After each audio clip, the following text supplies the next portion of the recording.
कि हम इस बचे हुए समय में अप्रॉक्सीमेटली 4 महीने हैं हमारे पास, बचे हुए समय में हमारा पोटेंशियल मैक्सिमाइज करना है ताकि एग्जाम के बाद हम ये शब्द यूज ना करें काश। ये काश बहुत ही खराब शब्द होता है।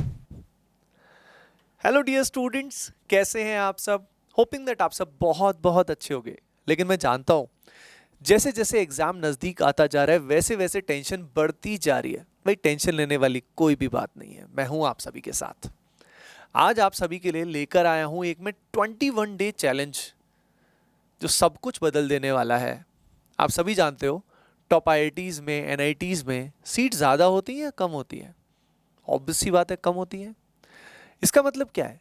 सभी स्टूडेंट्स इक्वली उस लेवल पे स्टडी नहीं करते, इसीलिए ये 21 डे का जो चैलेंज है ये सभी पूरा नहीं कर पाएंगे। लेकिन देखते हैं आप में से कितने ऐसे स्टूडेंट्स हैं जो इस 21 डे चैलेंज को पहले तो एक्सेप्ट करेंगे और फिर पूरा कर पाएंगे। राइट? तो पहले चैलेंज मैं आपको बता देता हूँ। देखिए 21 डेज में आपको क्या करना है, आपको 2100 सवाल करने हैं। अगर 21 डेज में 2100 सवाल करने हैं तो इसका मतलब डेली कितने क्वेश्चंस करने हैं? 100 क्वेश्चंस करने हैं। बस इतना सा। अरे भाई करके तो देखो। 21 दिन में जो है आपकी हैबिट बनेगी जम के प्रैक्टिस करने की। आप सभी जानते हो सिर्फ थ्योरी से नहीं होता है, हमें प्रीवियस ईयर क्वेश्चंस भी करने हैं, हमें मॉक टेस्ट भी देने हैं, इवन डेली हमें चैप्टर वाइज टेस्ट भी देने चाहिए। अब ये सब करेंगे कैसे? तो इसके लिए एक स्केड्यूल मैंने आपके लिए बनाया है। अराउंड ये मान लीजिए 12 to 14 आवर्स का स्केड्यूल है और आप इसको अपने हिसाब से मॉडिफाई भी कर सकते हो। तो ये पावर स्केड्यूल जो है ये भी मैं आपके साथ अब शेयर करने वाला हूँ। तो आप में से जो जो स्टूडेंट इस चैलेंज को एक्सेप्ट करता है उसको क्या करना है आप ऑलरेडी जानते हो। सबसे पहले तो लाइक करना है और उसके अलावा कमेंट सेक्शन में लिखना है एक्सेप्टेड। एंड ये वीडियो खत्म होने के बाद अपने फ्रेंड्स से शेयर करना है, उनको चैलेंज करना है। राइट? देखते हैं कौन इसको पूरा कर पाता है। 21 डेज के बाद मैं एक वीडियो बनाऊंगा और देखते हैं आप में से कौन कौन बच्चे ऐसे हैं जिन्होंने सही में पूरा किया। और देखना उसके बाद आपके कॉन्फिडेंस का लेवल कितना हाई होगा। आप अभी किसी भी लेवल पे लाई कर रहे हो, मैं जानता हूँ आप में बहुत अलग अलग तरह के स्टूडेंट्स हैं। कुछ ऐसे हैं जो बिल्कुल ही डिमोटिवेटेड हैं, जिनका बहुत ही जस्ट सोच रहे हैं कि सर बस कट ऑफ क्लियर करा दो किसी तरीके से। कुछ ऐसे बच्चे हैं जो सोच रहे हैं सर बस बहुत सारा बैकलॉग है। कुछ ऐसे हैं सर सिलेबस कंप्लीट होने वाला है, अब तो मुझे रैंक इंप्रूव करनी है, प्रैक्टिस करनी है जम के। सभी स्टूडेंट्स के लिए ये रूटीन मैं आपको बता रहा हूँ और इस रूटीन को आप अपने हिसाब से, अपनी कैटेगरी के हिसाब से एडजस्ट कर लेना। हर तरह के स्टूडेंट के लिए है ये। देखो हमारा पर्पस ये है कि हम इस बचे हुए समय में अप्रॉक्सीमेटली 4 महीने हैं हमारे पास, बचे हुए समय में हमारा पोटेंशियल मैक्सिमाइज करना है ताकि एग्जाम के बाद हम ये शब्द यूज ना करें। कौन सा शब्द? काश। ये काश बहुत ही खराब शब्द होता है। काश मैं ऐसा कर लेता, काश मैं वैसा कर लेता। अरे ठुल्लू तू कर लेना भाई आज। तो जो मैं कह रहा हूं वो तू करके दिखा और उसमें तुझे हेल्प करेगा अब ये जो स्टडी स्केड्यूल मैं आपके साथ शेयर कर रहा हूं। देखो हमारे पास है 24 आवर्स। भाई नॉर्मल ह्यूमन बीइंग के पास तो इतने ही होते हैं, एलियंस का पता नहीं। अभी 24 आवर्स में सबसे पहले हम बात करते हैं कि भाई हमारा स्लीप रूटीन क्या होना चाहिए।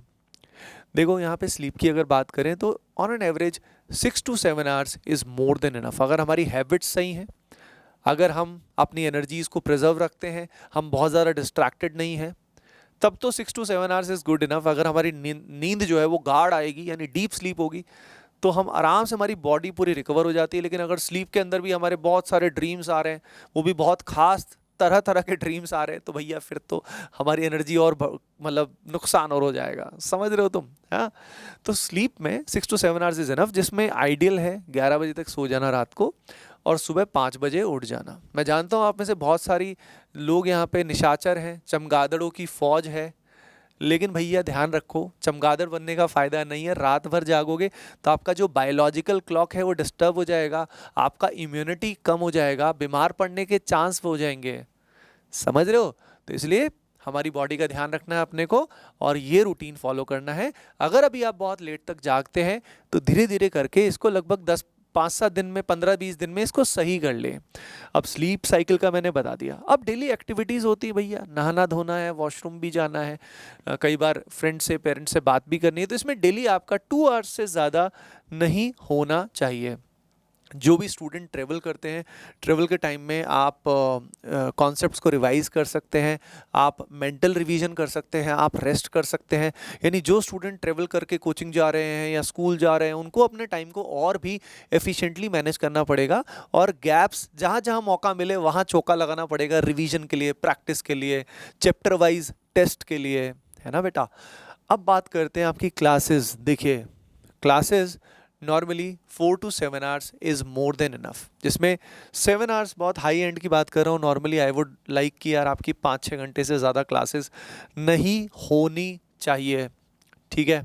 अब इसमें कोचिंग पे भी डिपेंड करता है। कई चमत्कारी कोचिंग्स बच्चों की रोज़ 4-4 क्लासेस, 5-5 क्लासेस लेती हैं, तो अब उनका मैं कुछ कर नहीं सकता हूँ। अगर आपने ऐसी चमत्कारी कोचिंग ज्वाइन कर ली है तो मे गॉड ब्लेस यू, ठीक है। लेकिन ओवरऑल क्लासेस का मैं आपको बता देता हूँ कि क्लासेस में अगर हम सिंपली मूवी की तरह क्लासेस को देखते रहे, जैसे बहुत बच्चे ऑनलाइन भी पढ़ते हैं, काफ़ी ऑफलाइन पढ़ते हैं, दैट वॉन्ट वर्क। क्लास में ही हमारा 50% काम हो जाना चाहिए, इसीलिए क्लास में ढंग से पढ़ो। अगर क्लास में हम फोकस से पढ़ेंगे, सही इंटेंशन से पढ़ेंगे, तो क्लास में ही हमें समझ में आ जाएगा। प्लस क्लास में जब इलस्ट्रेशंस हमें कराई जाएंगी तो हमारी प्रॉब्लम सॉल्विंग अप्रोच भी बन जाएगी। तो अगर क्लास हमारी अच्छे से हो गई तो हमारा 50-60% काम वहीं पे हो गया, क्योंकि हमें अब प्रॉब्लम सॉल्विंग अप्रोच भी आती है, हमें थ्योरी भी आती है। हम घर जाके क्वेश्चंस को अटेम्प्ट करेंगे तो हमसे सॉल्व भी हो पाएंगे, है ना। तो ये बहुत ज़रूरी है, क्लास से ही सारा काम हो जाता है। लेकिन अब दिक्कत ये आती है कि सर क्लास में समझ नहीं आता, सर मैथ्स में नहीं समझ आता, केमिस्ट्री में समझ नहीं आता, ये दिक्कत वो दिक्कत। तो भाई आप क्या कर सकते हो, आप यूट्यूब पे किसी पर्टिकुलर एक टीचर को पकड़ सकते हो जिससे आपको समझ में आए। ये नहीं कि 1500 प्लेलिस्ट देख ली, अलग अलग टीचर्स को देखा, सबका चमत्कारी प्रभाव अगर आपके दिमाग पे पड़ गया तो आपका दिमाग कितना पगला जाएगा। इतने सारे टीचर आपके दिमाग में घुस गए तो सोचो क्या निकल के आएगा। ठीक है, तो कबाड़ा नहीं करना, है ना। जैसे कि मैं आपको बता देता हूँ, केमिस्ट्री में बहुत सारे वीडियोस मैं ऑलरेडी बना चुका हूँ। तो जिस भी बच्चे को केमिस्ट्री में दिक्कत है वो मेरे वीडियोस को सर्च कर सकता है, और वहाँ पे उसको बहुत सारा कंटेंट मिल जाएगा यूट्यूब पे। बहुत सारी छोटी छोटी ट्रिक्स मिल जाएंगी, फिजिकल केमिस्ट्री की, इनऑर्गेनिक केमिस्ट्री की एंड ऑर्गेनिक केमिस्ट्री की। तो उसका फ़ायदा उठाना। फिजिक्स और मैथ्स का भी काफ़ी कॉन्टेंट ATP स्टार में आपको ऑलरेडी मिल जाएगा। अब इसके बाद बात करते हैं, लगभग 1 से 2 घंटा आप आउटडोर एक्टिविटीज़ में लगाइए। आप प्रे करिए, या आप थोड़ा खेल सकते हैं, एक्सरसाइज कर सकते हैं। कई बच्चे पूछते हैं सर मैं जिम जा सकता हूँ। देखिए जिम काफ़ी रिगरस हो गया, इस समय बहुत रिगरस एक्सरसाइज नहीं करनी चाहिए हमको। हमें सिंपली आउटडोर्स में जाके हम बहुत अच्छा फील करते हैं, ठीक है। तो एक वॉक करके आओ अगर सुबह शाम, that is a very good way, ठीक है। मैं बहुत सारे बच्चों को जानता हूँ जिनका रेगुलर हैबिट थी सुबह शाम वॉक करने का, मेरा भी रहता था। क्योंकि वॉक करते हुए एक तो फ्रेश हमें ऑक्सीजन मिल जाता है, हमारी बॉडी एक्टिव हो जाती है। बॉडी की एक्टिविटी के अलावा हमारा इंट्रोस्पेक्शन बहुत अच्छा हो जाता है।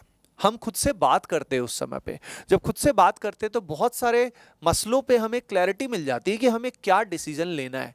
तो it is very important to stay connected with the nature, along with that stay connected with your self and god. हमेशा उनसे कनेक्ट रहें।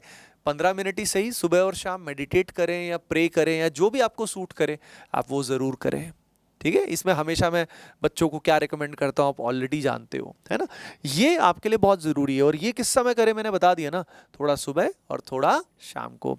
इस रूटीन को आप अपने हिसाब से एडजस्ट कर लेना, बना लेना। अपार्ट फ्रॉम दैट अब बात आती है कि भाई अब हमें जो क्लास में दिया गया है वो होमवर्क भी करना है, तो उसमें प्राइम फोकस आपको प्रैक्टिस पे करना है। कई बच्चे क्या करते हैं, आके फिर से नोट्स बनाते हैं, बहुत सारा नोट्स को आराम से रिवाइज करते हैं। नहीं भाई नहीं, नोट्स की फास्ट रीडिंग कर। नोट्स की फास्ट रीडिंग करने के बाद सीधा सवालों पे आ जा। सवालों में जहाँ पे स्टक तू होगा वहाँ के लिए नोट्स को रेफर कर। That is the best way of revision. कई बच्चे रिवीजन करते करते घंटों लगा देते हैं, ठुल्लू।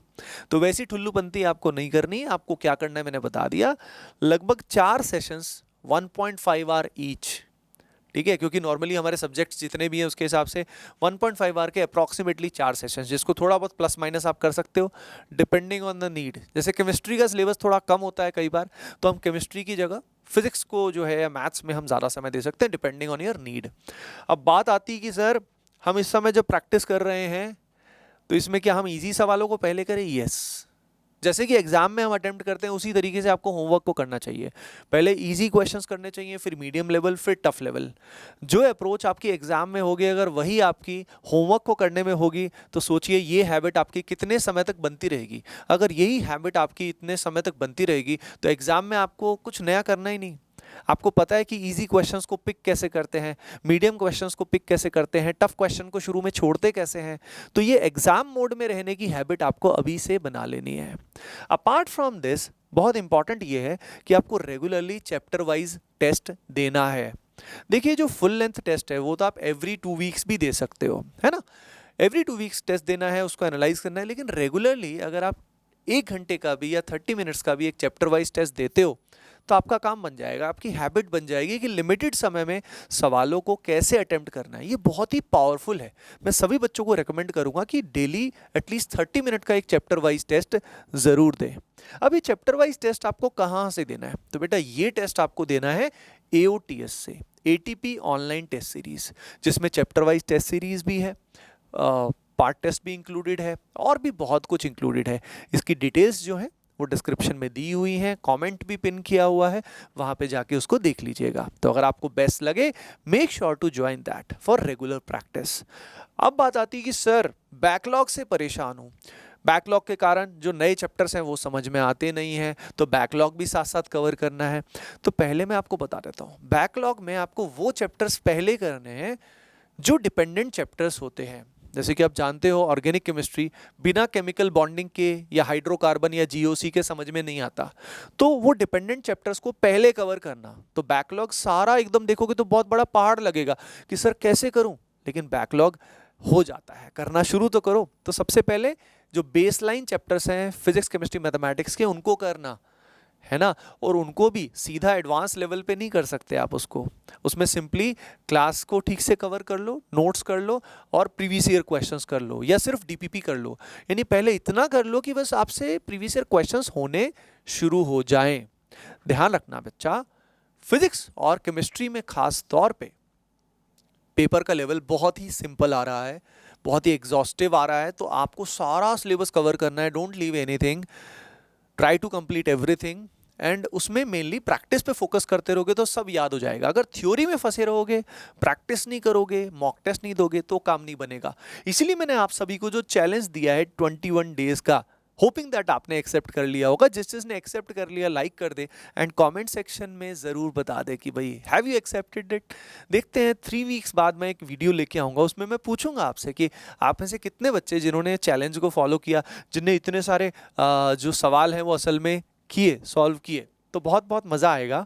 एंड बस इतनी सी बात है बच्चों, होपिंग दैट ये वीडियो आप सभी के लिए हेल्पफुल रहा होगा। अच्छा एक चीज़ का ध्यान रखिएगा, जैसे मैं हमेशा बोलता हूँ, ये हैबिट्स अगर आपको चेंज करनी है, जैसे कि आपको पता है कि किसी भी हैबिट को चेंज करने के लिए कम से कम 3 वीक्स तो लगते हैं, तो इसलिए 3 वीक्स बहुत इंपॉर्टेंट है, याद रखिए। नहीं तो अपनी बॉडी जो है ना, हमारे जो थॉट्स हैं वही हमें रोकते हैं, वही बार बार सोचने पे मजबूर कर देते हैं। तो हमारी हैबिट्स सही करने के लिए ये 21 डेज आपको फाइट मारनी है। किससे लड़ना है? खुद के माइंड से लड़ना है, उसकी लिथार्जी से लड़ना है, उसकी प्रोक्रास्टिनेशन से लड़ना है। अगर आप ये करते हो तो बच्चों you will be a changed version for ever. ये 3 वीक्स आपकी लाइफ को चेंज कर देने वाले हैं, ठीक है बेटा। चलिए मैं आप सभी के साथ हूँ, पूरी टीम ATP स्टार आप सभी के साथ है। लव यू ऑल, मज़े से पढ़िए, take care, all the best.